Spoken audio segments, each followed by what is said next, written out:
Գյուրջան Կասկադ, ցանկացած համեմատություն մեր օգտին է։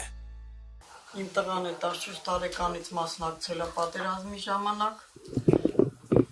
ամուսինս 90-ական թվականներին անհայտ կորել է,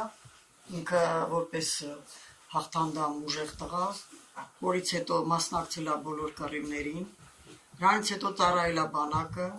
բանակից հետո մինչև այսօր ինքը մասնակցել է պատերազմներին ու ինքն էլ հրամանատար տղա 44 օրվա պատերազմի ժամանակ անհայտ կորած է մինչև այսօր, որ մեր կառավարությունը ինչքան դիմում ենք, ինչքան պայքարում ենք, ոչ մի պատասխան չկա մեր երեխեքից, ոչ մեկը մի վստահ բան չի ասում, ուր են մեր երեխեքը, չեն ասում, այդքանը քիչ է, մի հատ էլ ստեղ լույս են անջատում, ոնց ապրենք, տղուցս հետո ինսուլտ ստացա, ինֆարկտ ստացա, չունեմ առողջություն,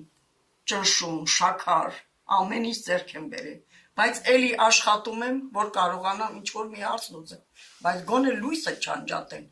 այս վատ պայմաններում, որ մենք ապրում ենք, գոյատևում ենք, մենք չենք ապրում, բայց այս մարդիկ շատ հանգիստ լույսը անջատում են, հետաքրքիր է, իրանց վրա, որ լույս անջատեն, ոնց կլինի,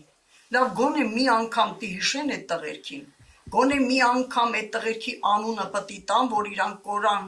զոհվեցին հանուն մեր հայրենիքի, հա, պայքարեցինք, բայց ինչի հաշվին պայքարեցինք, հանուն ոչինչի պայքարեցինք, խոսք չեմ գտնում,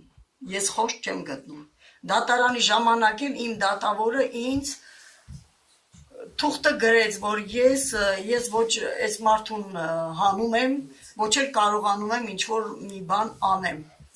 որովհետև իրա սիրտն էլ չտարա, որ հաներ դուրս, իսկ հիմա, ես ինչ է նշանակում,